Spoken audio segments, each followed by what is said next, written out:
right, y'all, so now we're about to dive into part 2 of the Free Britney saga. If you haven't seen part 1, definitely go check it out. We bring it all the way to the birth of the Free Britney hashtag and everything that's been going on, and now we're going to explain what's been going on in the past couple weeks. So subscribe and enjoy. I spend my Mondays like Fridays. I spend my Fridays in a box with my heart and my whining. I put my pinings on pedestals to the keeping them grounded. What's that mountain to nothing? 13 years ago, Britney Spears shaved her head. Britney was placed under an involuntary 72-hour psychiatric evaluation. Jamie Spears, her dad, controls every aspect of your life. So the random dude, Andrew Waller, who was the attorney, who was a co-conservator of all Britney's estate, resigned. So now her dad had full and complete and total ownership over his daughter and every single thing she did. Everything. Basically, whenever Britney refused or fought back, like, for example, didn't want to take the meds that were prescribed to her for whatever, I don't know the specifics on, her dad would toss her into a treatment facility. This would obviously take the time away from her kids, ruin her image. It just was, she probably, I don't know what happened there, I don't know how much she actually needed to be there. But it seemed like she was only there when she wasn't listening to what her dad said. This was the point for me where I was like, where's Britney's mom and the rest of her family? Are they just like cool with Jamie doing this? Like, is like Britney actually going through something where she needs all of this and that's why they haven't spoken up? Like, which one is it? So starting with Britney's mom, Lynn Spears, when Free Britney gained a little bit more traction online, people noticed that Lynn Spears was liking comments saying that her daughter was being held against her will.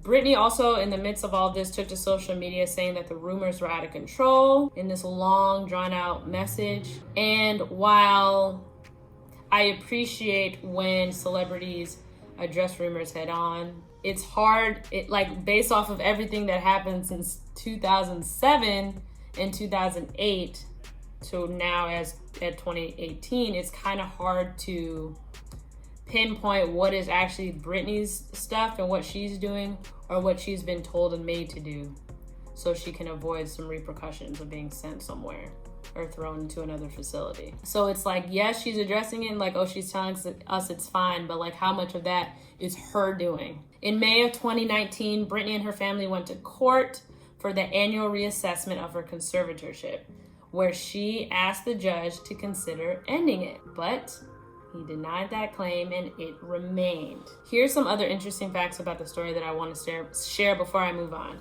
Kevin Federline, who is the father of Britney's kids, had 70% custody of the two boys and Britney had 30%. Kevin filed a restraining order on behalf of his sons against Jamie Spears, Britney's dad, because he claimed that Jamie had abused them. So we just gonna let that slide, huh? That's not something that I would take lightly.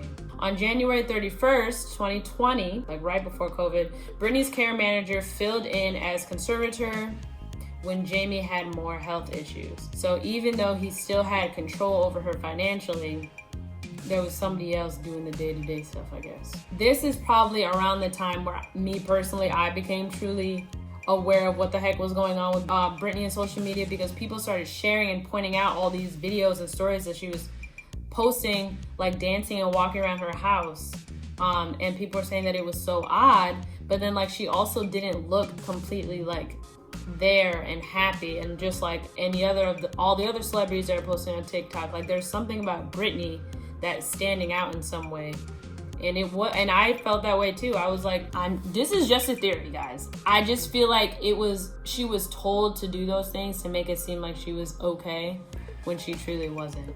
And there's so many conspiracy theories about like messages that was in her like videos and stuff that I didn't really get too into, but like honestly, I can't be 100% sure what of her actions are voluntary and what she's told to do. She also went on her story and talked about how important freedom was to her. And coincidentally, she made another plea before the courts of the conservatorship to be lifted not too long after, and a full hearing was scheduled in April 2020. She even refused to make any more music to protest the conservatorship. On May 3rd, it was confirmed that Britney would remain under the conservatorship, but only until August of 2020. They had to extend the court date because of COVID.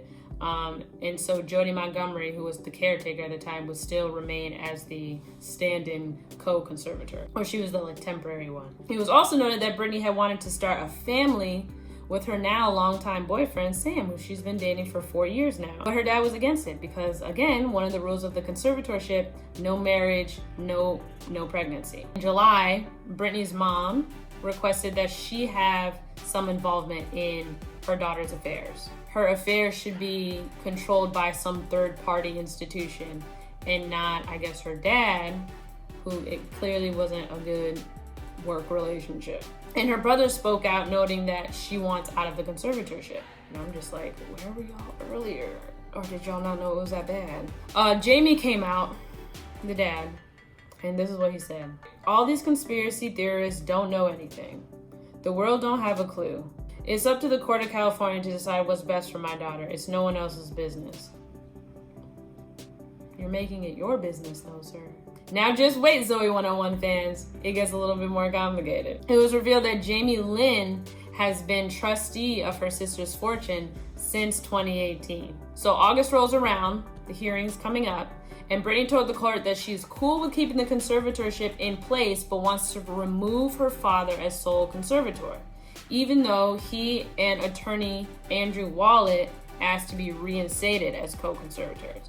So she was like, you know what, if y'all not gonna let the conservator, that's cool, but I don't want my dad to have complete ownership of me because this relationship just ain't working, it's not doing it. Just so y'all get the full picture of what the dad was asking for, he asked to be given the power to abstain all documents and records relating to Britney's estate, i.e. her credit cards, bank statements, and state documents, $2.7 million in cash assets, which was approximately $3.7 million, and $57.4 million in non-cash assets, which is approximately $80 million. Some money, honey. Despite even having help from the American Civil Liberties Union, who tried to help Britney in court with her situation. It was decided that Britney's conservatorship will be extended until at least February 2021, and her dad remained conservator. So, fast forward to February 2021, and what dropped? The New York Times documentary Framing Britney Spears premiered. And after that, on February 11th, it was a hearing, and a judge ordered Jamie, the dad, to remain co-conservator with, though, Bessemer Trust Company. I don't know if I'm saying that right, but it's a third-party company. So neither Britney fully got what they wanted, nor did Jamie. Fast forward now to June 23rd. Britney appeared virtually in court and pleaded for her oppressive and controlling conservatorship to be removed. She also called it abusive. She said, "This conservatorship is doing me way more harm than good. I deserve to have a life." She said she wanted to marry her boyfriend, Sam, who, by the way, we're here for the homemade Free Britney shirt, sir. Yes. And have a baby with him, but under her current conservatorship was not allowed to. She also mentioned that she was being forced to take birth control under her will. And so many other things that you guys should definitely check out. I linked the full hearing summary down below so you can read it fully yourself. So then the next day, June 24th, Britney posted, "I'm bringing this to the people's attention because I don't want people to think my life is perfect, because it's definitely not at all. And if you have read anything about me in the news this week, you obviously really know now it's not." I also think it's important to note that Jamie Lynn, who has recently received a lot of hate, apparently is the one that requested that her sister hire a new lawyer to help her in this situation, which she did. She said, "Maybe I didn't support the way the public would like me to with a hashtag on a public platform, but I can assure you that I support my sister long before there was a hashtag, and I'll support her long after." On June 30th, Jamie files court docs, a dad, saying the treatment of his daughter under the conservator is not his fault, and he is not responsible, and he blamed everybody else who was involved except for himself. Whenever somebody does that, they're guilty. I don't care. You cannot blame everybody and not take any ownership of yourself. Like, you can't say you did nothing. You definitely did something, even if it wasn't all bad. And then like, why is everything coming back to you? Why is everything like trailing back to you? The restraining order because you're abusive to the kids. Britney solely wanting to get you off, but is okay with the conservatorship, but just is not okay with you on it. Like, that says something to me that I think that we should all just pay a little bit of attention to. But after all of this, on July 1st, a California judge rejected her petition to have Jamie removed altogether. Britney's lawyer, and I'll say his name, Samuel D. Inham III. I don't know if I'm saying these names right, I'm sorry. Filed documents for Bessemer Trust, the third-party institution, to be made co-conservator, which was approved. But again, the request for Jamie to be off of it was denied. So now it feels like we're back at square one. So they sent a document and they said they want the dad off of it, but they want this third-party institution to be co. They said you can be co, but the dad stays on. On July 2nd, Bessemer Trust requested to resign from the arrangement. So now we're back to dad having everything. On July 6th, Larry Rudolph, who was Britney's manager, stepped down, saying that there was basically no more need for him. And on July 7th, her court-appointed attorney, Samuel D., resigned as well. So I didn't cover everything in the story because I didn't want to be sitting here all day. I wanted to give y'all the facts that I knew of.